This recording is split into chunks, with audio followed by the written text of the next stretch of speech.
Welcome back to another episode of Palisade Radio. This is your host, Cullen Cattell. Returning guest on the program today is Anthony Milewski. He's the chairman of Cobalt 27. Anthony, welcome back to the program. Cullen, thanks a lot for having me. Big congratulations to you guys on your announcement of today buying the royalty off of Canada Nickel. That's a big deal. Definitely puts forward a new path for Cobalt 27 in addition to all the physical cobalt that you guys have accumulated. Can you talk a bit about what you've done here with this transaction?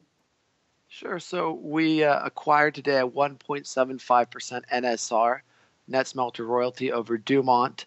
Dumont is really, one of the largest, in my view, really one of two world-class, nickel sulfide, cobalt deposits in the world outside of Africa, the other being in Australia. And if you look at the tape lately and you kind of read the news, what you see is, there's growing unrest in the Congo, and you have battery makers, you have consumer tech now, automakers all looking for cobalt, and there's not many places they can go, and there's almost no place to go outside of the Congo. And so this was really kind of one of our dream NSRs that we could really kind of hone in on, being in Canada, even within Canada, being in Quebec, fully permitted, world-class, producing the exact product that's ultimately going to go into the batteries. So I can't think of a deal that would be more interesting than this one for us at the time. There's always talk, Anthony, and you've said it before, that there's just not that many deposits that produce enough cobalt for it to be meaningful. You guys have acquired a royalty on what you consider to be one of the best. I don't know what your intentions are moving forward on finding more royalties, but are there other assets out there that your team has their eyes on that maybe you could add to this portfolio? Certainly. I mean, look, we have a database of every producing asset in the world and every development and exploration asset. And, as we go forward, we're still focused on closing, one or two streaming transactions this year to bring cash flow in. But in addition to that, there are a number of exploration projects that have potential, that we're working with management teams and trying to figure out if it's possible to put a royalty on there.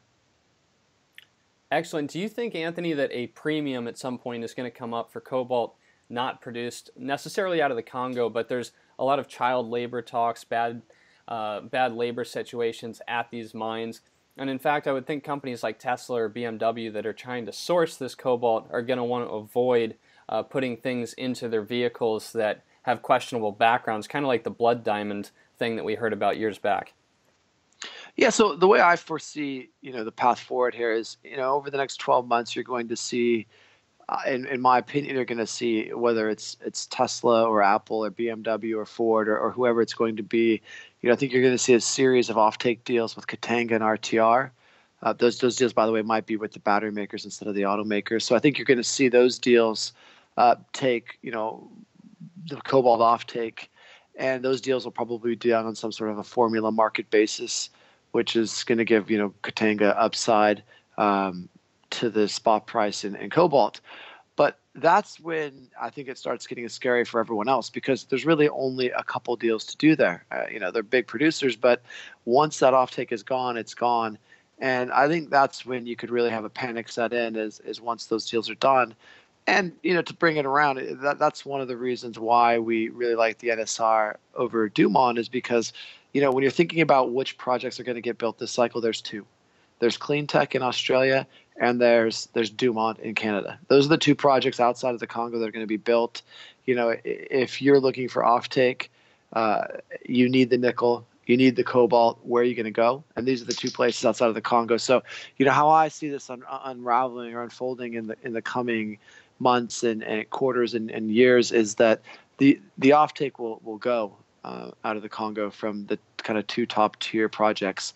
And then from there, if I had the choice, if I was an executive inside of one of these automobile makers, I had the choice between, doing a deal with a Clean Tech or a Dumont, or doing a deal with a private unknown entity in the Congo, I think I'm pretty sure that I would be picking the Canadian or Australian entity. Anthony, the cobalt prices continue to move up. It's now trading above $36 per pound. And you're seeing things in the news if you keep your eye on it. I just got sent something about Apple looking to purchase cobalt directly from miners. It was merely a rumor. BMW is obviously trying to source. Do you think we're going to continue to see the news coming out necessary to keep this move sustained in cobalt prices? I think that probably every consumer of any particular note of cobalt is in discussions with producers. It's a natural thing, and I would suspect it's generally true for all commodities that the consumers and producers are constantly speaking. I think what you have here is a situation where a market is in equilibrium, the cobalt market is in equilibrium with a new source of demand coming in, and a source of demand which looks to be material, right? At the end of last year, we were approaching 2% penetration for electric vehicles. Now, most of Wall Street is guiding towards 15% penetration in 2025. If you look at the growth, January, I saw something 460% year-on-year growth. These numbers are leading us towards 30% penetration in 2025. If we achieve that, the basic materials that comprise of these batteries, and nickel, copper, lithium are all big winners as well. They're going to come under pressure. We're going to need new projects and more projects.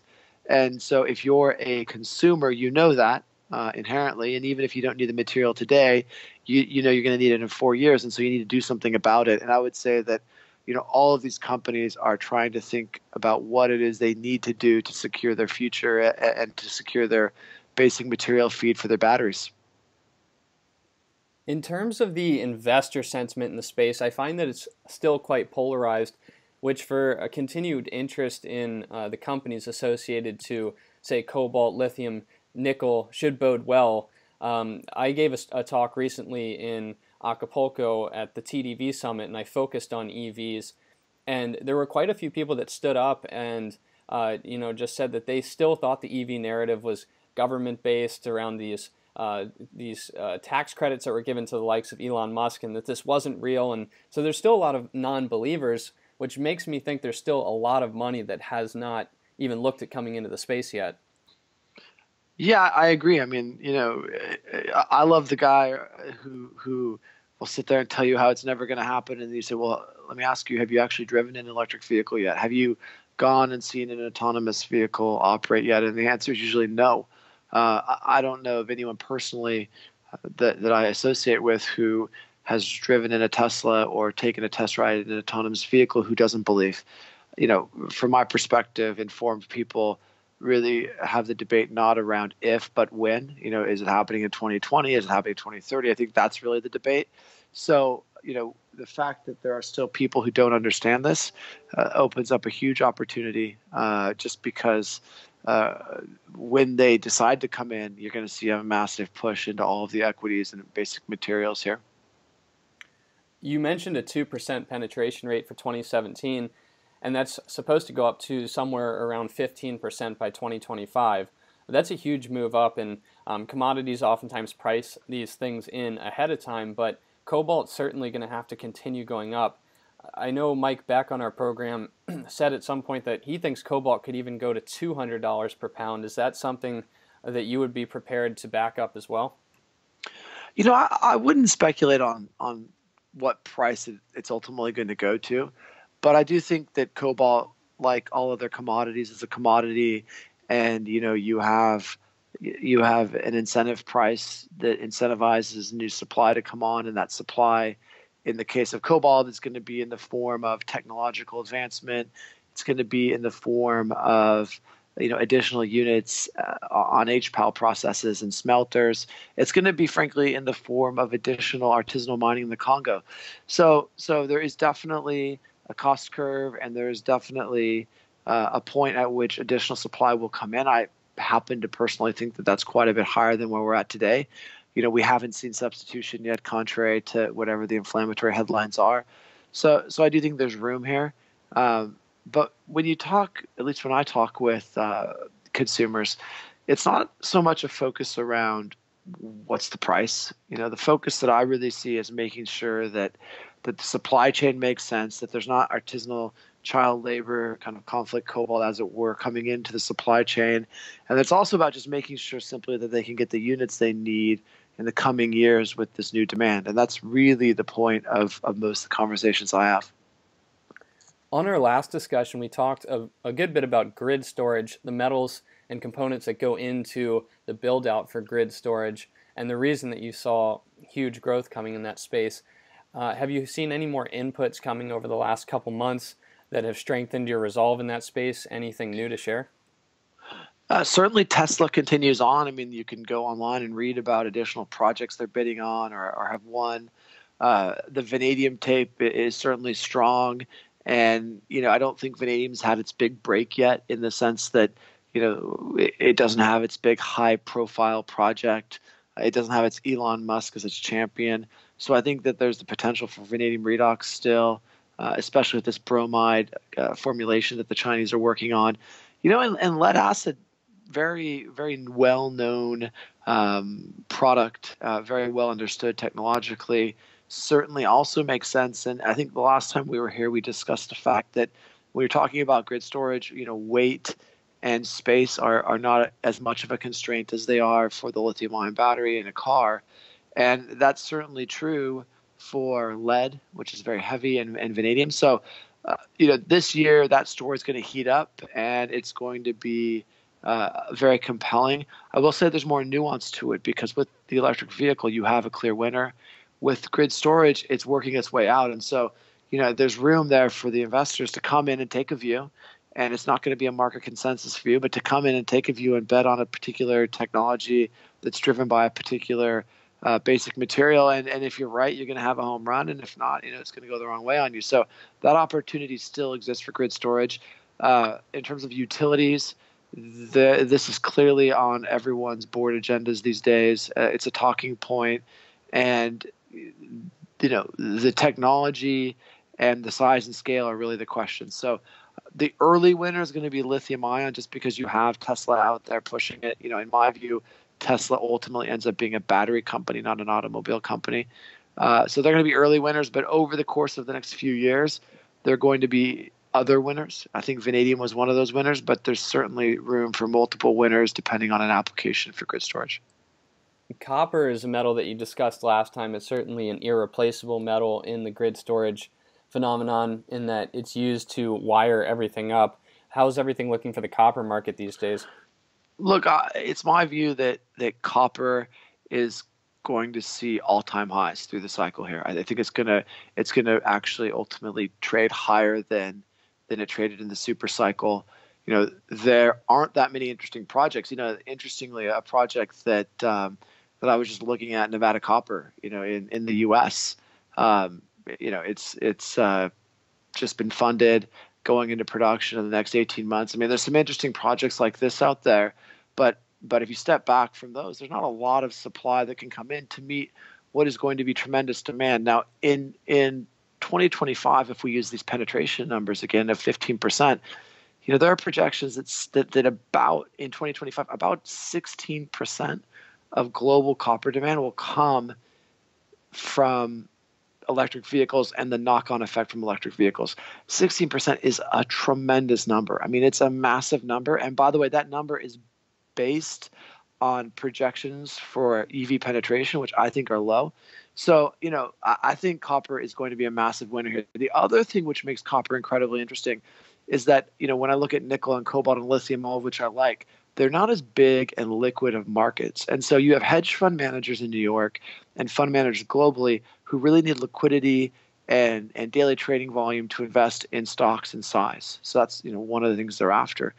And when it comes time to take a view or to express a view, as it were, on the electric vehicle, a lot of these fund managers already have, but even more will, especially the generalist long onlys, will express that view in copper. And so the copper move is going to be priced in early. I don't think the actual impact on the copper market the physical market at least, is a couple years away. But that move will start to get priced in early. And ultimately, copper equities are going to be massive winners. And the physical is going to be a huge winner as well. So this is a very exciting story for copper. Anthony, looking at the nickel narrative, nickel is way off its all-time high. And you just mentioned that you think copper is going to see new all-time highs in this cycle. Do you expect something similar for nickel? I mean, the demand forecast for what's going to be required from these batteries is a huge move in that market. So nickel is different than copper, and the reason is because there's nickel and there's nickel. So there's already been and there's an ongoing bifurcation in the in the nickel market. You have the nickel pig iron, which is like digging dirt out of the ground and then burning off the wall. I mean, this is toxic, and it's completely incompatible with the nickel that's used in batteries. And so, one of the great, because there's plenty of nickel in the world, but one of the great attractions of Dumont, for instance, is the nickel that they're going to produce goes directly into the batteries. And so what you're going to see with nickel, and it's already starting to happen, is a complete bifurcation of the market where these two different forms of nickel can trade completely independent of each other. And the tier one nickel, the class one nickel, the nickel, and some of the kind of nickels which can cross over into that nickel, because conversion is possible for certain types of nickel into the nickel, which will go into the electric vehicle battery. That is going to trade materially higher than it does today, and I'm talking about a multiple. But some of the stuff out of Indonesia and some of these other places, it's not going to be that interesting. And so you're really going to have two markets. Two markets are already formed, but they're going to continue to develop apart from each other. Excellent. And in the past, you've talked about both Gigametals and Mustang Minerals as ways that you're looking at the nickel sulfide market. Anything to add on those? I am obviously a shareholder of both of those companies. Yeah, look, Giga is an amazing option on nickel. It's one of my favorite picks. I can't really see a better way. When the nickel move starts to happen, Giga is going to trade at a multiple today, 5x today. I don't know what the number is, but it's gonna have a huge run. I generally, when I invest in resources, I like across the spectrum. So, you have a Norilsk, which is a large liquid name. You have an Independence, which is an intermediate name. And then you have an option where, these options can go up 10 times. And for me, that's Giga and stocks like that. I also, you have to like Royal Nickel. Royal Nickel has the Dumont deposit in there. There's a couple things that they need to get worked out. They're in the process of doing that. They've got a mine in Australia they need to do something about, but I think they're going to sort that out in the coming 6 months. So, I'm bullish that those guys are going to figure it out. But those are examples of stories that if you get behind them and you believe them, you have huge leverage. A story like Norilsk is going to go up, but it's not going to change your life. These levered plays that are small little options, is what I call them, they can go up, as we know, in huge swings really quickly when the actual physical commodity starts to move. Excellent. Well, Anthony, thank you so much for coming back on the program. Congrats again on your big acquisition today for Cobalt 27. We will get you back on the show here in the next couple months. And it looks like the price of all these commodities are really starting to move. So you've been spot on. Happy to have you on the show. Thanks a lot. Always happy to chat, Colin. And I'll tell you a dark horse here before we sign off. At some moment, not too distant future, uranium is going to become green again, and we're going to need uranium for powering the grid. So we'll talk about that another time. But you watch 2019. I think it's going to be uranium. So thanks for having me on, buddy, and we'll be back soon. Well, that's very good news for investors and definitely for our listener base, as we've been focused on uranium. So I might have to get you back on sooner than later. Thanks, Colin.